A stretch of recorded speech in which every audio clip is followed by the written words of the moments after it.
بهويته القومية التي يعرف بها. الآن لو استمعنا إلى متحدث باللغة الإنجليزية نقطع أن هويته القومية اللغوية هي الإنجليزية، وعندما يستمع أحد إلى القرآن الكريم وإلى الذي يتلوه والذي يقرأه يقطع أن هوية المتحدث هي العربية، ولكنه لو استمع إلى هذا التالي للنص القرآني وهو يتحدث بلغة أخرى لقطع أنه قد انتقل من لغته وقوميته التي تجلت في قراءته النص القرآني إلى لغة وقومية أخرى تجلت في حديثه. هنا يعرف بهويته التي تحدث بها، وعندما يقرأ القرآن يعرف بهويته التي تحدث بها باللغة العربية، فيقال عندما يقرأ القرآن هذا عربي، ويقال عندما يتحدث بلغته الأخرى غير العربية هذا من هذه القومية ومن هذه اللغة. ولكل لغة اعتبارها وبيانها وأسسها، ولكن الله تعالى قد حبى اللغة العربية ببيان فاقت به اللغات الأخرى وسمت به على منظومة القول في ملكة اللسان الأخرى. إن الصوت إذن هو الوحدة القولية الصغرى التي تفصح بمخرجها وصفتها عن دلالة عميقة خاصة صغرى تشترك في بيان الدلالة العامة الكبرى الكاشفة عن المعنى المتحصل عن النص بألفاظه المؤتلفة لعبارته المتكاملة، وهذا واضح بين أيديكم. الجملة أو العبارة إنما تحصلت عن ائتلاف ألفاظ، والألفاظ إنما تحصلت عن ائتلاف أصوات، ولكل صوت مزيته ولكل صوت مخرجه وصفته، وهذه الصفة الخاصة الجزئية تلتحم مع الصفات الأخرى للأصوات الأخرى لتعطي اللفظ مزية ودلالة عميقة أخرى يأتلف هذا اللفظ مع سواه من الألفاظ فيمنح الجملة كلها أو التركيب كله دلالته العامة زيادة على الدلالات الفرعية الجزئية لكل من الوحدات الصوتية الصغرى فالأصغر. ولو تأملنا من هذه الحقيقة في النص القرآني، أي نص قرآني، لتأكد لنا أن هناك مؤثرات سمعية انطباعية ذات وقع تأثيري على الوجدان تدركها المعرفة ولا تحيط بها الصفة، أي لا يعرف مصدر تأثيرها. وهذه المؤثرات هي التي استعملها القرآن. هذا جانب من جوانب الإعجاز القولي الإلقائي الإسماعي الذي جاء به النص القرآني، نص قائم إعجازه على القول والإلقاء والتأثير الروحي. وهذه المؤثرات هي أحد أسباب رشاقة الأسلوب وارتياح النفس، ومنها تتلخص في حكاية الصوت. ولذا صرنا نعهد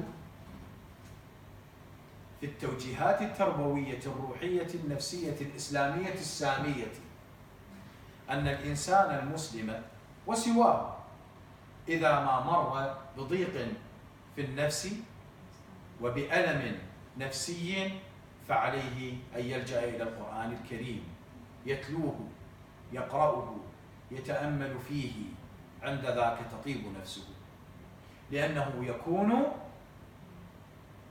مستمعا لخالقه. أنت عندما تقرأ القرآن تستمع إلى الله تعالى، يتكلم معك لا بلسانه ولا بجارحته، لكنك تستمع إليه بأذنك وتنطق أنت عن قوله بلسانك. ولعلنا لو وقفنا قليلا في هذه الفكرة لأقررنا أن الله تعالى الذي هو أقرب إلينا من حبل الوريد يكون معنا أيما كون ونحن نقرأ القرآن الكريم. أنت تكون متكلما بعبارة قالها الله تعالى وخولك الله تعالى أن تتحدث بها. ما أكرمها عطية عن الله تعالى أن يجعلك أنت أيها الإنسان تتحدث بقوله. الله تعالى يبيح لك أن تتحدث بقوله، أن تتكلم بلسانك الذي يجرؤ عليه ولا يطيعه، بل ويطيع عدوه. ينزه لسانك ويطهره فيجعلك تتحدث بكلامه وكأنك قد شطرت نفسك شطرين، فأنت تستمع إلى ربك وأنت تتحدث بكلام ربك. لنقف عند هذا التفكير العميق فندرك عنه مدى رحمة الله تعالى على خلقه ومدى عطيته الكريمة بالقرآن الكريم لهم. أين نحن من خالقنا؟ أين نحن من تعاملنا مع القرآن الكريم؟ أبصارنا عندما تقع على القرآن الكريم إنما تقع على نظم منسوب إلى الله تعالى نسبة يقينية. عندما نتحدث بألفاظ منسوبة إلى الله تعالى نسبة يقينية. فنحن بنظرنا نتصل بالله تعالى، ونحن بسمعنا نتصل بالله تعالى، ونحن بنطقنا نتصل بالله تعالى. فالمبتعد عن القرآن الكريم أبعد نظره وأبعد قوله ولسانه وشفتيه وحنجرته وجهاز نطقه كله، وأبعد أذنه ومواقع سمعه عن ساحة الله تعالى. ولذا نحن في النية في عباداتنا نقول قربة إلى الله تعالى في كل عمل، قربة إلى الله تعالى أو قربة لله تعالى. فنحن إذن من نبتعد عن الله تعالى وهو الذي يدعونا إليه. ولذا نتحصل عن هذه الفكرة أن الحرف في القرآن الكريم بجرسه وبصوته بمخرجه وبصفته يكون الأساس الذي يقوم عليه باقي ميادين الدرس اللغوي. الأس هو الصوت الذي يرسم بالحرف، فالصوت هو تجلي الحرف على اللسان، والحرف هو تجلي الصوت على الورق. الحرف هو الرسم الكتابي للصوت، والصوت هو النطق الفعلي للحرف. ولا تقوم لغة مطلقا إلا على هذا الأساس، إلا على أساس الصوت وإلا على أساس الحرف. لغتنا تكتب بالحرف وتنطق بالصوت. ومع هذه اللغة كما أشرنا سابقا توجد لغات أخرى رمزية كالإشارة كالحركات، هذه التي يعبر عنها باللغة غير المنطوقة. تتلخص كما أشرنا قبل قليل هذه المؤثرات التي تعد أحد أسباب رشاقة الأسلوب وارتياح النفس في حكاية الصوت والانسجام الصوتي وفواصل الآيات والمناسبة الصوتية والانسجام الصوتي العام. أما حكاية الصوت فهي اختيار جرس الحرف المناسب للمعنى المطلوب. وسنمر على قوله تعالى بعد قليل: وخشعت الأصوات للرحمن فلا تسمع إلا همسا. هذا النص يصور حال الخلق في موقف القيامة، ويصور حال المسموع عن الخلق بالهمس. سنمر عليه. قال الخليل: التأييه التصويت، أيه بالناس والإبل صوبة، وهو أن يقال لها ياه ياه أو آهي. عندما يقول أحدهم آهي فهذه حكاية المتأوه في صوته، وأوه فلان وأهه إذا توجع فقال آهي. هذا الفعل يسمى حكاية الصوت.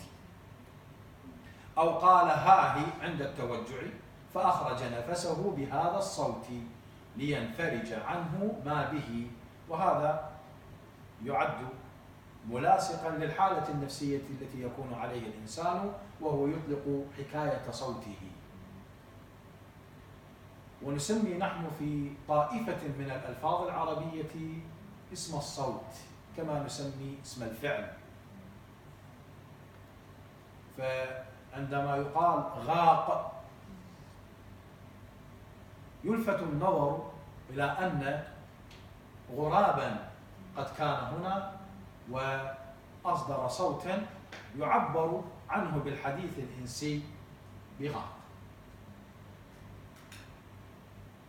هذا يسمى اسم صوت، كما نسمي هيهات اسم فعل. وميز هذا عن هذا لاعتبارات العمل ولتحمل الضمير من سواه، ليس هذا ميدان حديث. أما المناسبة الصوتية فهي تجاور الحروف بانسجام صوتي متلائم وعدم تنافرها. إذن نحن نأخذ من الصوت حكايته، ونأخذ من الصوت مناسبته مع ما ائتلف معه من أصوات أخرى بانسجام متلائم لا تنافر بينهما. ولذا أستحضر هنا ما بث في كتب البلاغة من أن النظم أو العبارة أو البيت إذا اطم على كلمات تتنافر حروفها هذا يعد عيبا من عيوب النظم.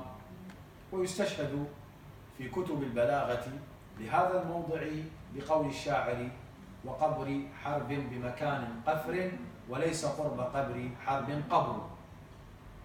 وأعتقد أن التأني يجب أن يكون حاضرا للمتحدث عندما يتحدث قائلا هذا البيت. فالتنافر بين الحروف من عيوب المتحدث ومن عيوب القول. أما القرآن فجاء ساميا على هذا الاعتبار، لا شية فيه من هذا الميدان. يطعن على كثير من أقوال البشر وعلى كثير من نظم جهابذة القول وأساطينه العربي، ولا يمكن الطعن في صوت واحد من أصوات القرآن الكريم أنه جاء متنافرا مع نظير له في نظم معين أو في لفظة واحدة. ولو تأملنا في قوله تعالى: وخشعت الأصوات للرحمن فلا تسمع إلا همسا، لوجدناها تحكي ذلك الجو المهيب يوم القيامة الذي تخشع فيه الأصوات. الإنسان طاقته الجدلية بحديثه، وحجاجه ولجاجه بنطقه، والنطق قائم على تصويته وصوته. فإذا ما كان صوته خاشعا خاضعا فهذا يعطينا هدوءا كبيرا بصورة تتجلى أمامنا الآن، وكأن على رؤوس أولئك يوم الحشر الطير، وكأنه خشب مسند فلا تسمع إلا همسا. ولأجل تصوير هذا المشهد استعملت حروف الهمس، حثه شخص فسكت. هذه تسمى حروف الهمس التي كثرت في هذه الآية.